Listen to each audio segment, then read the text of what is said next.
Young entrepreneur forum द्वारा शनिवार को होटल अंजुश्री में यंग एंटरप्रेन्योर समिट का आयोजन हुआ। फोरम के सदस्य और सक्सेस बिजनेस पर्सन ने युवाओं को सफलता के लिए ट्रिक्स बताई। स्टार्टअप मैन ऑफ इंडिया के नाम से प्रसिद्ध समीर शर्मा द्वारा कहा गया कि कोई भी दुकान या इंडस्ट्री खोलना स्टार्टअप नहीं है। स्टार्टअप वो है जिसमें नई सोच, विजन हो। आपके आसपास की समस्याओं को देखें, इसके समाधान ढूंढिए।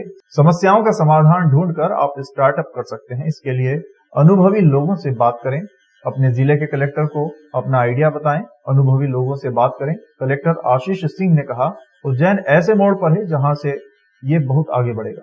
Secretary MP SME P Narhari बोले, स्टार्टअप के लिए सरकार पूरी मदद के लिए तैयार है।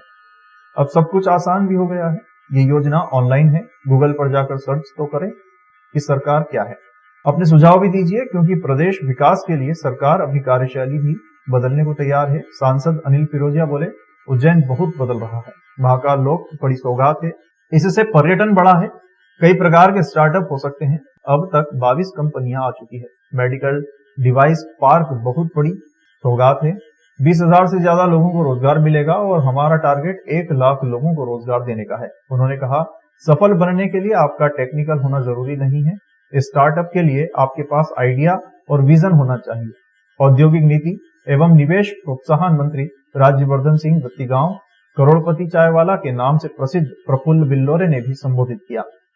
तिरुपति रियल एस्टेट के युवा उद्यमी दिलीप परियानी ने कहा कि यंग एंटरप्रेन्योर फोरम शहर के युवा उद्यमियों का समूह है जो युवाओं के मार्गदर्शन और सहयोग के लिए प्रतिबद्ध है। नमस्कार, हम आज अंजुश्री में आयोजित यंग एंटरप्रेन्योर्स सेमिनार में हैं, समिट में है और हमारे साथ उज्जैन के ही यंगस्टर्स और स्टार्टअप्स श्री शुभम सोरी जी हैं, जिन्होंने गेहूं के तने से स्ट्रॉ बनाया है। आइए हम इनसे बात करते हैं, इन्होंने किस तरीके से आइडियाज लगाया और पर्यावरण के लिए सुरक्षित एक स्ट्रॉ बनाया है जो काफी चर्चित रहा और इस समिट में भी इसे काफी सराहा गया है। जी सर, बताइए किस तरीके से आपके दिमाग में ये आइडिया आया और किस तरीके का आपने स्टार्टअप किया है? भाई साहब, एक्चुअली ये जब हम घर अपने सामने कोई चीज़ होती है, वो चीज़ आपको जब दिखती है तो एक विचार आता है कि यार ये कोई अगर प्रॉब्लम है तो इसका कोई सोल्यूशन हो सकता है क्या। तो मेरे सामने जो प्रॉब्लम थी वो प्रॉब्लम थी पराली बर्निंग की। जब मैं अपने कॉलेज जाता था, घर जाता था, तो बार बार जब गेहूं की फसल को जलाया जा रहा था, सोयाबीन की फसल को जलाया जा रहा था और जितने भी फसल होती उसको पराली बर्निंग जो थी वो मेरे को बार एक प्रॉब्लम कष्ट देती थी कि यार ये गेहूं को क्यों जलाया जा रहा है, ये इसका कुछ हम उपयोग नहीं ले सकते क्या। तो उस दिन जब हम कुछ दोस्तों ने साथ में बैठे तो हमने रियलाइज़ किया कि जो गेहूं का तना होता है, इस गेहूं के तने जो ये फली तक पानी पहुंचा रहा है वो क्या मेरे मुंह तक पानी पहुंचा सकता है।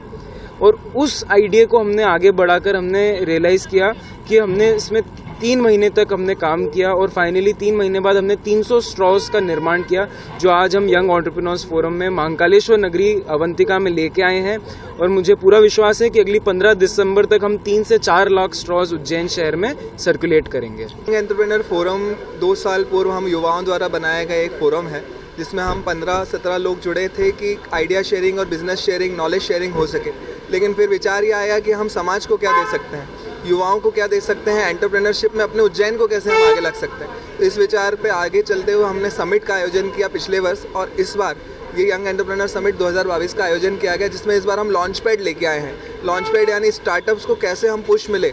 नए स्टार्टअप्स हमने कॉल किए थे ऑनलाइन, हमें 64 स्टार्टअप प्राप्त हुए थे। उनमें से 6 को चयनित कर यहाँ पे प्रदर्शन किया गया और 3 को यहाँ पे पुरस्कृत किया गया। इस समिट में बहुत ही इंडस्ट्री एक्सपर्ट्स, शासन प्रशासन की तरफ से मंत्रीगण आमंत्रित थे, जिन्होंने अपनी इंसाइट दी कि किस प्रकार से स्टार्टअप को अच्छे उद्योग में बदला जा सकता है। उद्योग के लिए उन्होंने अपनी जानकारी दी। तो जब हम लोग सुनते हैं तो हम कहीं ना कहीं अपने व्यापार में उसको इम्प्लीमेंट करते हैं। तो ये समिट का उद्देश्य था, फोरम का उद्देश्य था।